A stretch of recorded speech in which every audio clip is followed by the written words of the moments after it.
Bonjour à toutes et à tous, bienvenue pour une nouvelle capsule comics. Aujourd'hui, on va parler de ça, de Alien versus Avengers, l'affrontement final sorti aux éditions Panini Comics, qui est sorti, c'est un album qui, je crois, est sorti oui, au mois de novembre, c'est ça, c'est ce mois-ci. Signé Jonathan Hickman et Isaac Ribic, on va y revenir. C'était un attendu, on vous l'avait mis dans les recommandations du début de mois, émission que je gère avec Doop. En chaque début de mois, on vous fait des recommandations. On avait parlé de Alien versus Avengers. C'est là que Doop avait, dans cette émission, je vous invite de l'écouter, elle est très bien. Et Doop d'ailleurs a fait aussi une critique doupienne sur cet album. Et c'est dans les recommandations que Doop avait attiré mon attention sur le scénario. Pourquoi? Parce que des aliens contre des super-héros, on en a déjà eu un paquet. Hein, je cite comme ça de mémoire. On a eu du Alien versus Superman 2 fois. On a eu du Alien versus Batman 2 fois. On a eu du Alien versus Batman and Superman 1 fois. On a eu du Alien versus Green Lantern, du Alien versus Witchblade, on a eu du Alien versus Vampirella. Bon, le Alien versus un personnage de comics, ça a l'air d'être un ressort quand même pas mal usé. Et donc, quand j'ai vu sur les sorties Aliens versus Avengers, j'avoue que ma première réaction, c'était de me dire, bof, voilà quoi. Ouais, bon, ok, alors ça va être le scénario habituel. Il y a un vaisseau qui arrive en orbite terrestre, il y a un alien à l'intérieur, les Avengers vont devoir arrêter l'invasion alien. Bon. Et je m'étais arrêté à cette idée-là, j'avais même pas feuilleté, malgré les noms quand même prestigieux. Jonathan Hickman, Isaac Ribic, c'est quand même les mecs qui nous ont fait Secret War, qui est le Secret War moderne, hein, le récent, qui est le crossover, je pense, le plus intéressant de chez Marvel depuis un paquet de temps, et depuis, il n'y a pas eu mieux. Donc, je trouve. En tout cas, il n'y a pas eu plus passionnant. Moi, j'avais beaucoup aimé Secret War. Et donc, revoir ces deux Lascars sur un titre comme Aliens versus Avengers, certes, j'aurais dû tilter, j'aurais dû me dire, bon, ils vont pas nous faire le truc classique, mais j'étais parti dans l'idée que ça va être bassement commercial. Et puis, en fait, c'est lors des recos que Doop m'a dit, non, non, tu devrais t'y intéresser, le scénario est bien moins con que ce qu'on pourrait imaginer, et il avait raison. Et maintenant, on va pouvoir en parler un petit peu plus. Aliens versus Avengers, ça parle de quoi? Ça se passe déjà, ça se passe dans un futur, plus précisément dans un futur apocalyptique, puisque nous découvrons en fait que une partie de l'espace a été conquis par la nation wakandaise. C'est-à-dire le Wakanda possède un empire galactique dirigé par la Panthère Noire, évidemment, et les émules de la Panthère Noire. Et ce sont eux qui, dans l'espace, vont... par exemple, voilà, hein, et ce sont eux qui vont être les premiers confrontés aux aliens, comme vous pouvez le voir, sachant que les Wakandais ont l'air d'être plutôt bien équipés, vu que Splooch, hein, voilà, ils détruisent les aliens assez facilement.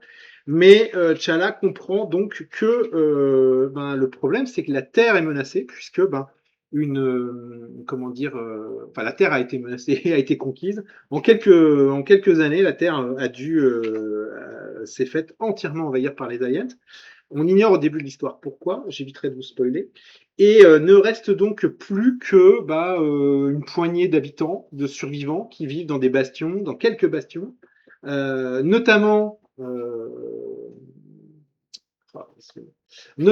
Bruce Banner, Hulk, Carol Danvers et quelques autres. Captain America qui a été envoyé dans la zone conquise, mais on l'a pas revu depuis des années. Et puis aussi, on a aussi Miles Morales qui est là.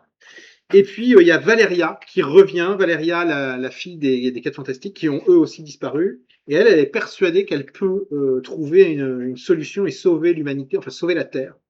Sauf que ça va pas se passer comme prévu, évidemment. Ils nous font le Hulk contre un xénomorphe. Je vous montre pas la fin, c'est rigolo. Et donc, très vite, en fait, le récit se transforme en récit post-apo. C'est-à-dire que ça va pas être un récit sur comment sauver la Terre, ça va être un récit sur fuyons la Terre avec les quelques rescapés que l'on a et essayons d'aller trouver un endroit où refaire une civilisation.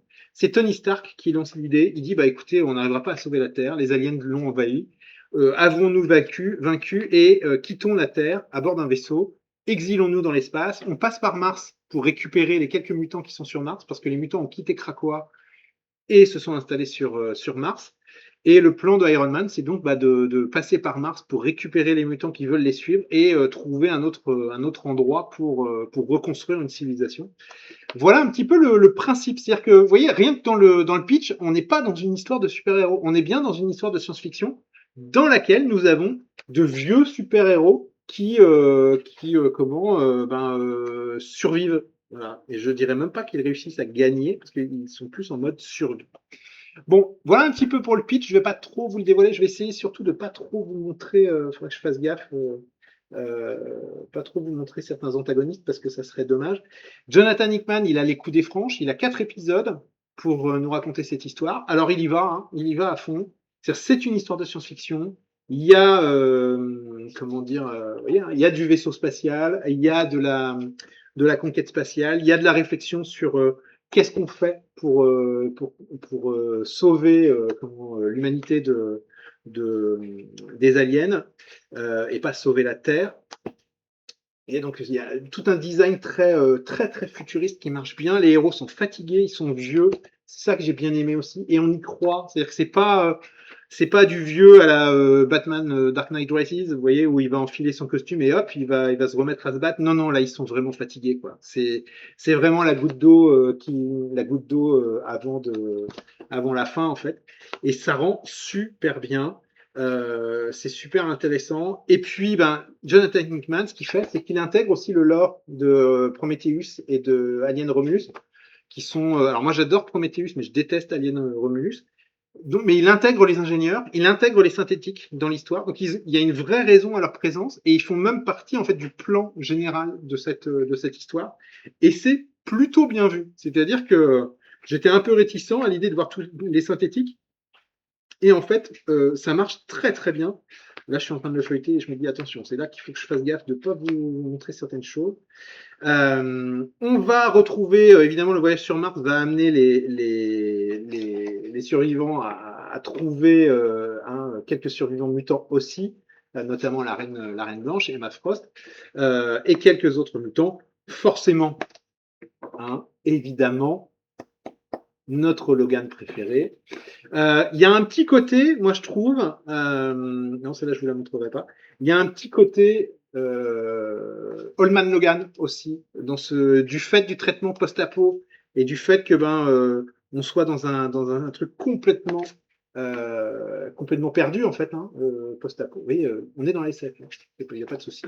Ça marche très très bien. Moi j'ai vraiment pris mon pied, je m'attendais, mais alors pas du tout, quoi. Et alors c'est rigolo parce que je me faisais la réflexion, c'est Jonathan Hickman, il adore détruire des mondes. Manifestement, puisque il a déjà détruit une partie du multivers de chez Marvel, et il recommence encore avec des trucs, parfois des croisements assez intéressants. Là, vous voyez, vous avez une reine rouge, je vous en montre pas plus, voilà, ne faites pas de pause, ne zoomez pas, mais ça devrait vous donner envie. C'est très très chouette, bon les dernières pages je vous les montre pas, ça spoil vraiment de trop, mais j'ai été très très surpris. Au dessin, on a Izad Ribic, qui est un dessinateur que j'aime bien, même si je lui reproche parfois d'avoir des dessins un peu trop statiques. C'est-à-dire, certes, c'est épique, c'est bien dessiné, mais parfois je trouvais que c'était un peu statique. Là, j'ai pas ressenti ça. Je trouve qu'on est sur des planches qui rendent très bien. Il rend bien le côté épique du truc, quoi. C'est-à-dire que ces personnages ont une classe folle, à mon avis. Ils dessinent bien quand je parle de classe folle, vous en avez pas rêvé, vous, de ce genre de planche-là? Regardez-moi le Hulk avec le xénomorphe, là, enfin, les xénomorphes entre les mains. Non, ça a de la gueule. Enfin, sincèrement, vous pouvez pas louper ce truc-là. Tellement, tellement c'est chouette. Moi, je m'y attendais pas. Sincèrement, je m'attendais pas à la claque que j'ai prise, tellement c'était chouette. Donc, je ne peux que vous conseiller. Hop, hop, ça vous donne pas envie, là, des aliens qui passent les portes et tout, etc., pour choper les colons mutants, les colons wakandais? Ouais, si, c'est vachement bien. Bref, non, non, c'est vraiment cool. On passe un bon moment. Ça a le bon goût de durer 4 épisodes. Et je dirais même que c'est peut-être même le problème de cet album. C'est que 4 épisodes, c'est trop court. C'est une des rares fois où je vous le dirai. Souvent, je vous dirais que c'est dommage, c'est trop long. Là, c'est trop court. C'est-à-dire qu'il aurait fallu 6 épisodes ou il aurait fallu des tie-ins. Vous vous rendez compte, je suis en train de vous dire, il aurait fallu des tie-ins. C'est fou quand même. Enfin, c'est pas souvent que je vous le dirais ça. Il aurait fallu des tie-ins. Moi, j'aurais aimé avoir des infos sur les autres persos Marvel, où est-ce qu'ils sont. Parce que là, quelque part, on a quoi? On a qui? On a Carol Danvers, on a Captain America, on a Hulk, on a Tony Stark, on a Miles Morales, bon, 2-3 autres dont je vous préserve la surprise, plus une poignée de mutants. Voilà, avec. Enfin, si, il y a quand même une super page, je peux vous la montrer, elle apparaît tout de suite, c'est un flashback, de toute façon, donc c'est pas bien grave. Est-ce que je vais vous la trouver? Voilà, Apocalypse contre des aliens. Là aussi, vous en avez rêvé, hop, et voilà. J'aurais aimé que ça soit développé, j'aurais aimé qu'on nous explique, bah tiens, Krakoa, ça s'est passé comment? L'invasion de la Terre par les aliens, par exemple. Hickman, il prend le contre-pied de tout le monde. C'est juste quatre cases, quoi, l'invasion de la Terre. Mais parce qu'il a un autre récit à raconter. Et ça, c'est plutôt chouette. Et là où Hickman, souvent, moi, ce que j'apprécie pas chez Hickman, c'est que c'est souvent un dessinateur à plan. C'est-à-dire qu'il a des plans, mais l'émotion passe parfois à côté. Et ben là, il réussit à écrire ses personnages de façon à, d'abord, à ce qu'ils existent, qu'ils correspondent plutôt pas mal aux personnages que l'on connaît. Et il y a une émotion. Parce que bah là, ils sont totalement submergés par ce qui est en train de se passer. C'est-à-dire qu'on nous fait croire qu'ils vont peut-être pouvoir y arriver, mais en fait, non, ils n'y arriveront pas. Dès le premier épisode, hein, on le comprend. Et c'est vachement cool. Ajouter à ça, comme je l'ai dit, le lore de l'univers alien, ben, sincèrement, qui attendait ce truc-là? Ben, pas grand monde. Et pourtant, ben, c'est vachement bien. Et ça doit coûter quoi, 20 balles? Je suis même pas certain je suis même pas sûr que ça coûte 20 balles. Faudrait que je regarde combien ça coûte.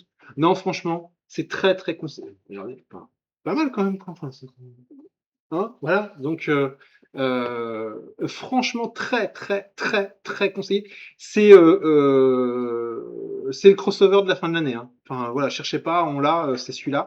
Et si vous voulez faire plaisir à un lecteur de comics, parce que je serais probablement pas le seul à avoir ce genre d'idée, d'opinion préconçue sur ce truc-là.